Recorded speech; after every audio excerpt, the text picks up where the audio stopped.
وہ پاس ہو گئی تھی مگر اب پورا سال برباد جا رہا تھا۔ وہ بی ٹی کرنے علی گڑھ نہ جا سکی۔ بس اتنی سی بات تھی کہ وہ اپنے قلم سے لکھ کر ماموں سے زیادہ روپیوں کی فرمائش نہ کرنا چاہتی تھی۔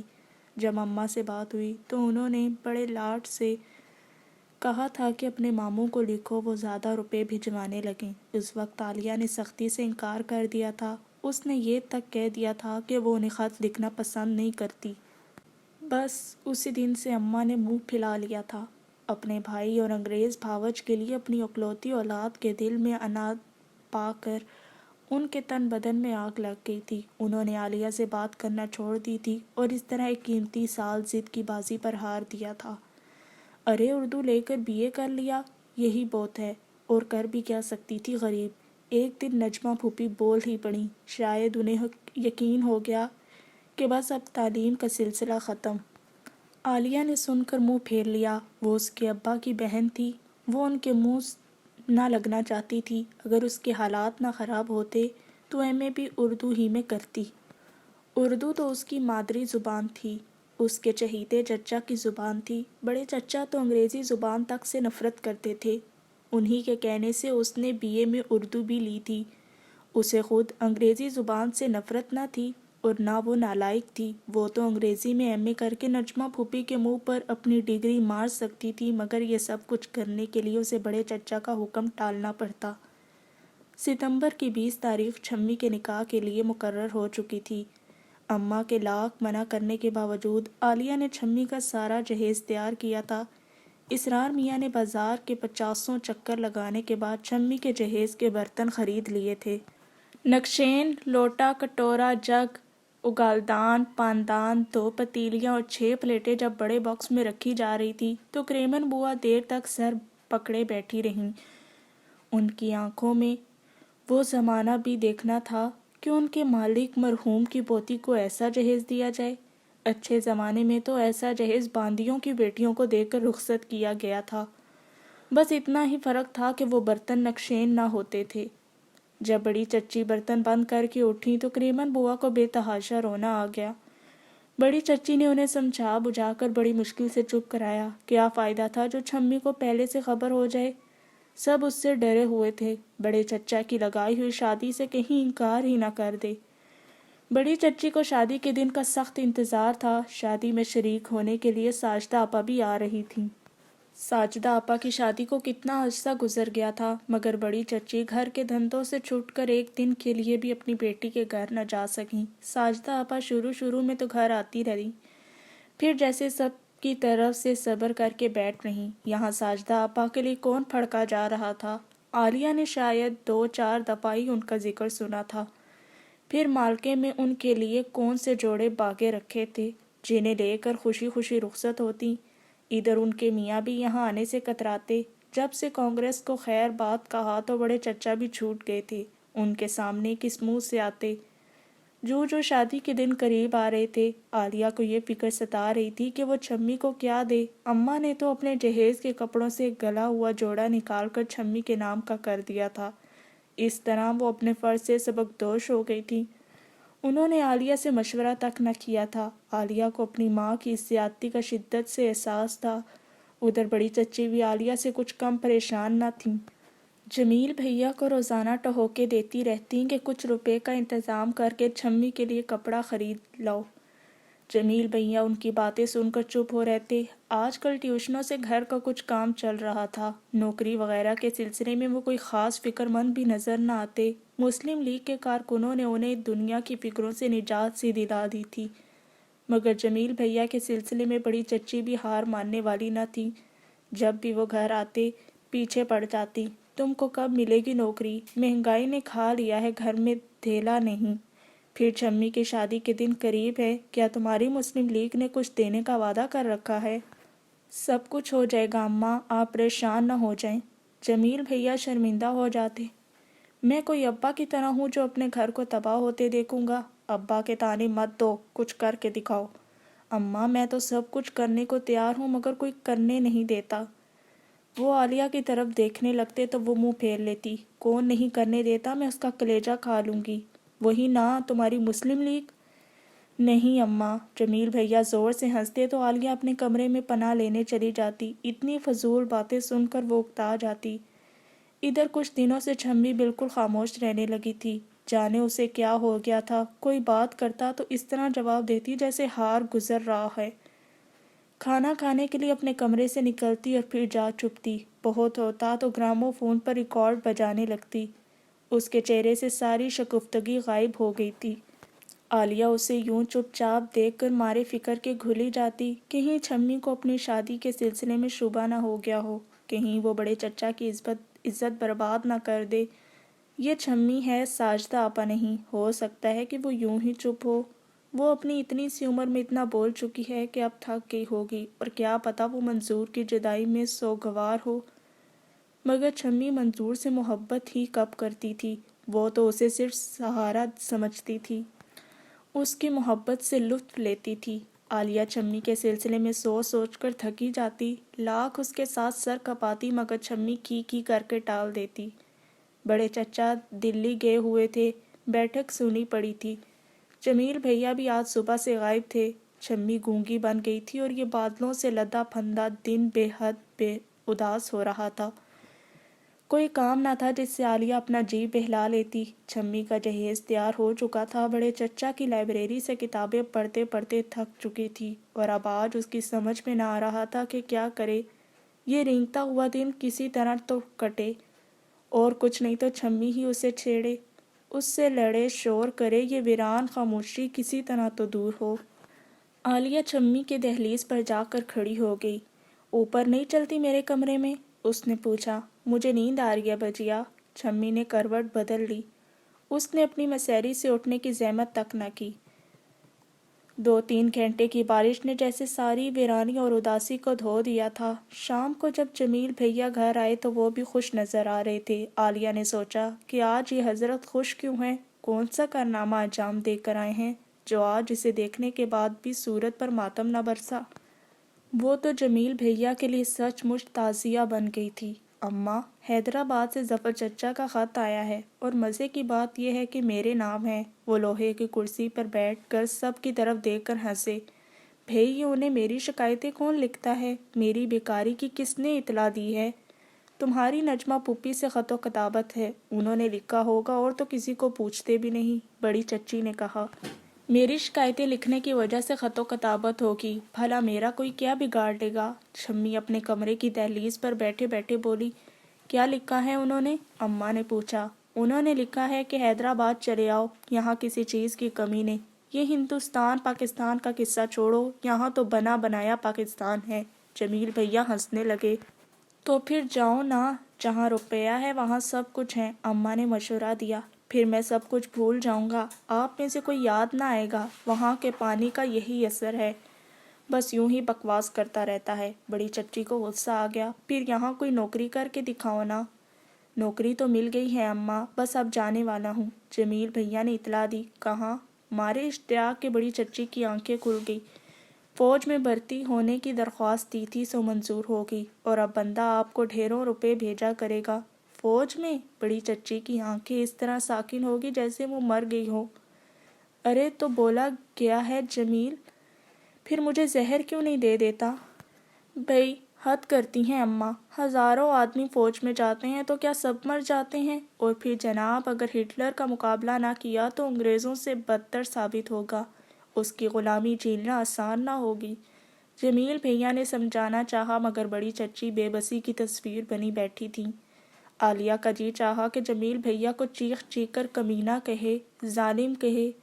یہ اپنی بے روزگاری دور کرنے نہیں جا رہے، ہٹلر کا مقابلہ کرنے جا رہے ہیں، اور یہ نہیں جانتے کہ وہ خود اپنی اماں کے لیے کتنے عظیم ہٹلر ہیں۔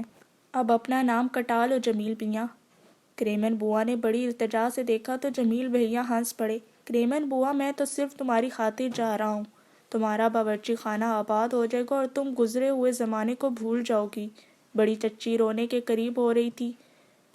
جنگ پر جانے کے بجائے تم بھی شکیل کی طرح بھاگ جاتے تو پھر مجھے صبر آ جاتا۔ وہ رو پڑی۔ میری اماں! جمیل بھیا ان کے لپٹ گئے۔ اماں کوئی میں بندوق اٹھا کر لڑوں گا؟ بھئی میں تو قلم سے لڑوں گا، میں تو صرف ہٹلر کے خلاف پروپیگنڈا کروں گا اور اپنی ماں کی خدمت کروں گا، تم لڑو گے نہیں؟ بڑی چچی نے مشکوک نظروں سے دیکھا۔ قطعی نہیں اماں، میں تو دوسرے ہی کام کروں گا۔ کیسے کام؟ نجمہ پھوپھی نے پوچھا۔ وہ جانے کیسے اس وقت سب کے بیچ میں آ بیٹھی تھی۔ میں فوج میں جا رہا ہوں، جمیل بھیا نے فوراً جواب دیا۔ بہت اچھی بات ہے، اب اتنی تعلیم پر اور کوئی نوکری بھی کیسے ملتی؟ نجمہ پھوپھی نے اطمینان کی سانس لی۔ بالکل درست، وہ تو کہیے کہ عورتوں میں تعلیم نہ ہونے کے برابر ہے، ورنہ آج آپ بھی بیکار پھرتی ہوتی۔ نجمہ پھوپھی الٹے پیروں واپس ہو لی۔ بھلا ان جاہلوں کے کون منہ لگے؟ اس گھر میں ان بیچاری کی قابلیت کی ذرا بھی تو عزت نہیں۔ عالیہ کو ہنسی آ رہی تھی۔ میرے سر پر ہاتھ رکھ کر قسم کھاؤ کہ لڑو گے نہیں۔ بڑی چچی نے جمیل بھیا کا ہاتھ اپنے سر پر رکھا۔ اس سر عظیم کی قسم اماں، جمیل بھیا نے کہکا لگایا تو سب ہنس دیے اور چھمی جو اتنی دیر سے چپ بیٹھی تھی ایک دم اپنے کمرے میں چلی گئی، اس کا منہ سرخ ہو رہا تھا۔ جمیل بھیا چلے گئے، جانے سے پہلے رات کے وہ عالیہ سے رخصت ہوئے اس کے کمرے میں آئے تھے اور بڑی دیر تک اس کے پاس کرسی پر بیٹھے پاؤں ہلاتے رہے تھے۔ دونوں خاموش تھے اور باہر بارش ہوئے چلی جا رہی تھی۔ عالیہ کو اپنی کمزوری پر غصہ آ رہا تھا۔ آخر وہ کیوں نہیں بولتی؟ وہ اتنی خاموشی کے ساتھ کس سوگ کا اعلان کر رہی ہے؟ وقت گزرتا جا رہا تھا، بارش اب ہلکی ہو گئی تھی۔ خاموشی اور جمیل بھیا کی موجودگی سے اس کا دم گھٹا جا رہا تھا۔ آپ صبح جا رہے ہیں؟ عالیہ نے بڑی ہمت کر کے پوچھا۔ ہاں جا تو رہا ہوں، پھر؟ جمیل بھیا نے سخت اکڑ پن سے جواب دیا اور ادھر ادھر دیکھنے لگے، جانے وہ اپنے کس جذبے کا گلا گھونٹ رہے تھے، اور ان کی آنکھیں مارے درد کے چیختی ہوئی معلوم ہو رہی تھیں۔ پوچھنا کوئی گناہ تو نہیں؟ عالیہ نے سر جھکا لیا۔ جمیل بھیا کے جواب سے دل پر چوٹ لگی تھی۔ تم مجھے یاد کرو گی عالیہ؟ جمیل بھیا نے جیسے جھپٹ کر اس کے ہاتھ پکڑ لیا۔ نہیں، میں آپ کو کس لیے یاد کروں گی؟ آپ میرے لیے میرے چچا زاد بھائی سے زیادہ کچھ بھی نہیں ہیں۔ میں آپ کو اور کچھ سمجھنا بھی نہیں چاہتی۔ سچی بات تو یہ ہے کہ مجھے مرد کی محبت پر اعتبار ہی نہیں، اور اگر فرض کر لیجئے کہ کبھی اعتبار کیا بھی تو وہ آپ جیسا نہیں ہوگا۔ ابا اور بڑے چچا جیسا بھی نہیں ہوگا۔ پرائی آگ میں جلنے والے اپنی گھریلو آگ سے ہمیشہ بے خبر رہتے ہیں۔ بہرحال میں جسے چاہوں کہ اس کے لیے کچھ نہیں بتا سکتی کہ کیسا ہوگا۔ آپ سے یہ سب کچھ اس لیے کہہ رہی ہوں کہ آپ وہاں اتنی دور رہ کر مجھے کبھی یاد نہ کریں۔ گھر سے دور رہ کر اور سب کو چھوڑ کر ان کی یادیں بہت اذیت ناک ہوتی ہیں۔ تو آپ آج ہی اس اذیت سے چھٹکارا پا لیجئے۔ جہاں تک گھر اور بڑی چچی کا سوال ہے تو وہ آپ کے لیے کوئی حیثیت نہیں رکھتی۔ بڑی چچی اور کتنے دن جئیں گی؟ عالیہ کی آنکھوں میں آنسو آ گئے تھے، جانے کیوں وہ اس وقت جی بھر کر رونا چاہتی تھی۔ تم نے بہت اچھا کیا جو سب کچھ کہہ دیا، اگر تم نہ بھی کہتی تو مجھے معلوم تھا۔ ویسے میں تم کو یہ بتا دوں کہ اماں مجھے بہت عزیز ہیں، اور جہاں تک پرائی آگ کا تعلق ہے تو وہ پرائی نہیں، میری اپنی آگ ہے۔ اس آگ میں جل کر میں ذرا بھی جلن محسوس نہیں کروں گا۔ کاش اس آگ کو اور بھڑکانے والا کوئی ساتھی بھی ہوتا۔ تم، میں اور چھمی میں کیا فرق ہے؟ خیر، خدا حافظ۔ جمیل بھیا اٹھ کھڑے ہوئے۔ مگر ایک بات تو بتاؤ کہ کیا بدلے کی قائل ہو؟ میرا خیال ہے کہ انسان جو کچھ کرتا ہے اس کا بدلہ ضرور چاہتا ہے، تو مجھے بھی جانے سے پہلے بدلہ چاہیے۔ شاید یہ بدلہ وہاں اتنی دور میرے لیے تسکین کا سامان بن سکے۔ جمیل بھیا نے اس کی آنکھوں میں آنکھیں ڈال دیں تو وہ کانپنے لگی تھی۔ کیسا بدلہ؟ وہ جانتے بوجھتے انجان بن رہی تھی۔ ذرا دیر کے لیے خاموشی چھا گئی۔ جمیل بھیا اسے دیکھ رہے تھے، ان کی نظروں میں تلخی تھی، کچھ کھو جانے کا دکھ تھا، کچھ پا لینے کی تمنا تھی۔ میں آپ کو کیا بدلہ دے سکتی ہوں؟ اس نے جمیل بھیا کو چونکایا تھا۔ اب وہ ان کی نظروں کا مقابلہ نہ کر پا رہی تھی۔ بس یہی۔ جمیل بھیا نے آگے بڑھ کر اسے اپنے بازوؤں میں جکڑ لیا۔ وہ اسے پاگلوں کی طرح چوم رہے تھے، اسے اپنے سینے میں جذب کر رہے تھے، اور وہ ذرا سی مزاحمت بھی نہ کر سکی تھی۔ وہ نفرت سے انہیں دھکا بھی نہ دے سکی تھی۔ اسے نہیں معلوم تھا کہ یہ سب اتنے اچانک کیسے ہو گیا تھا، اور وہ یہ سب کچھ کیسے قبول کر رہی تھی۔ اور پھر جمیل بھیا جیسے اسے بستر پر پھینک کر چلے گئے تھے، اور وہ مارے بے بسی کے رونے لگی تھی۔ بھلا وہ کس بات کا بدلہ چکانے پر راضی ہو گئی تھی؟ وہ خود کو ملامت کرتے کرتے جانے کب سو گئی۔